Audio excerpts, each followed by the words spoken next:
that have been brought forward. So postmodernism, this is, of course, this is a recent paradigm that has come, and this philosophy emphasizes on the diversity of human experience. Like each one of us, after some time, has gone through a certain experience, and so that experience is a little bit diverse, and there is a multiplicity of perspectives, like, and this is mostly applied in politics. When people go to parliament, everyone has got their own perspective, and each one of them is bringing experience from their constituencies. We are having this issue in my constituency, we're having this and this, and so this is a kind of movement that is led by skepticism. If you always ask question, why is this happening like this? Always skeptical. You find that I'm using these examples. You're in a marriage relationship, and this guy has never bought for you a dress, but this particular case, he comes and gives you a surprise. Even when you take that surprise, you're asking yourself, of all days, why today? Isn't there something that this guy is up to? You're trying to be skeptical and subjective and asking deeper questions, not just taking everything literally, because we understand that human beings are very technical. You find that let us assume that when we are students in class, and some lady begins to buy for you data, you're a man, and every time she's loading for you data, you don't have to just become excited and we're like, oh, this girl is nice. Why is she nice? Why is she always buying for you data? Was that her responsibility? And you begin to ask questions. Why is this woman thinking that I can't afford my own data, and she's always loading for me data? Does she think that I am poor? No? Or there's something? So whenever some things happen in life, we always want to ask questions of some subjective question, some kind of relativism. So postmodernism is a general suspicion of reason, just suspicion of reason. Because there are times when, if you always listen to politics, whenever something is brought by the opposition, the NRM guy is first like, but why are they coming now? Eh? Why are they bringing such a thing? Is there something they're skimming? And the other way also, when the NRM guys bring, now they bring, and now we want to election of the parliament should now elect the president. The guys sit and think, no. There must be something that these guys are up to. Why are they beginning to think like that? Is there some scheme that they are planning? So postmodernism is mostly about maintaining political and economic power. That the reason why you're asking, why is this woman loading for me data as if I cannot afford? It is because you want to maintain your economic power as a man. Anything that comes in your home, if you're in the home and you know that it's your work to pay rent, to pay bills and what, the day your wife begins to load the yaka, buy food, and making you irrelevant in the house, you have to work hard and why, but why is this woman now acting this way? Does she want to act like a man? No. Does she want to begin to behave like a man in the house? What is my role in this home? Then we're like, no, let us divide the responsibility. Keep in the kitchen, you woman, keep in the kitchen. Let me pay my school fees for my children. Let me construct my house. Why? You want to maintain your political and economic power as a man. So, of course, postmodernism has come with now the notions and changes, it has brought the issues of changes in sexuality. Guys are like, now, okay, I can be a man. I can even decide to change my nature and become what? Woman. You've had the issue of transgender things.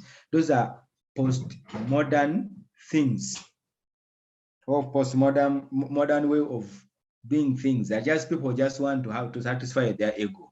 And so you either use this through globalization, digitalization, modernization, but all is about maintaining political and economic power. So the main characters of this is they're like anti-authoritarian.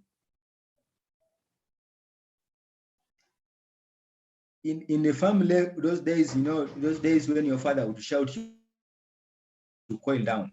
But these days you become tough. Your P1 child will ask you, but mommy, why are you tough? It's now we're in the era of anti-authoritarianism, where even the kids are able to ask questions to their parents. They're able to, they no longer recognize that a single source of reality.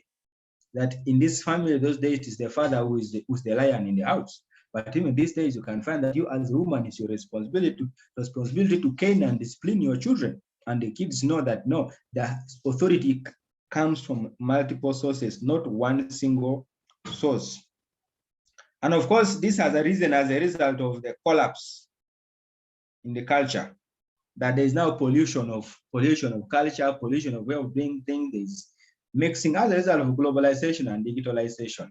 So postmodernism is just a current thing that has come either to organize the world or to confuse it, but it's also a way of thinking, but it's the kind of paradigm that is mostly applied not in health service or health systems research, but it's mostly about maintaining power and political stance in the other social world. Okay.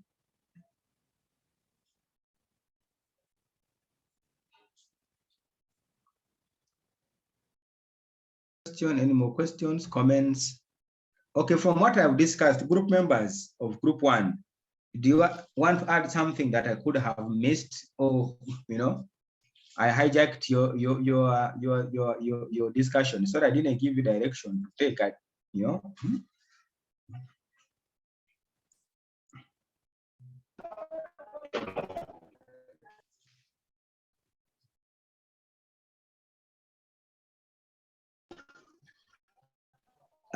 Thank you, sir. Thank you, sir. Yeah, first, I think there is no comment.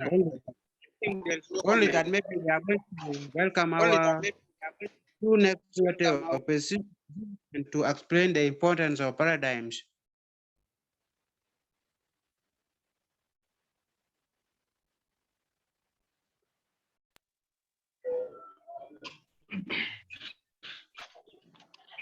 It's okay. I think you can explain to us that, and then because I'll spend a lot of time in one group, we have many groups to go.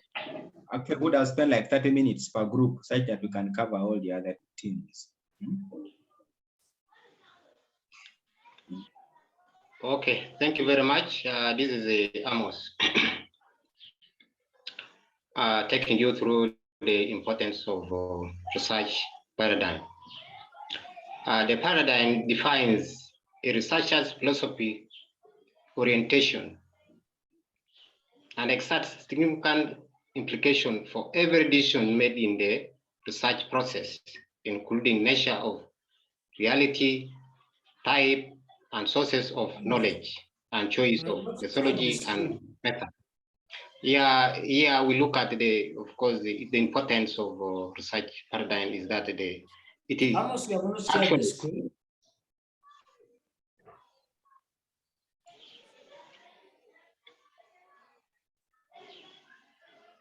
Thank you. Thank you very much. We are looking at because the importance of the paradigm is to look at the philosophy orientation in handling a particular issue and decisions. It's actually very important. The methodology is using the type of resources and the reality he has in it. It's actually very important in the paradigms. Then paradigms defines how we perceived reality and we believe within it. The way we perceived the reality and how we believe in it. It's actually very important for the study. Research paradigm is a widely view about conducting research. Research paradigms, however, provides the students ideas to choose methods and research design. It's very important. It helps the students to choose and provide them better ideas to choose right methods of handling their research. The research paradigm is the one that addresses what should be the method to follow for the research and not the other way around. So it helps us actually to to choose the right one. Not this one, not the other one, but the right one to follow, so that the one which can give us the right solution to the problem. Thank you very much. That was the last slide for group 1. Thank you.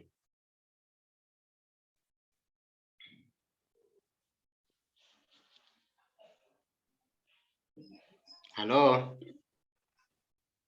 Yes, Okay, hello. I think I think let's have group 2 come on board, but we can take a short break, and then group 2 you come and we start at 11. Okay. So you get set such that by exactly 11 we begin the discussion. Thank you.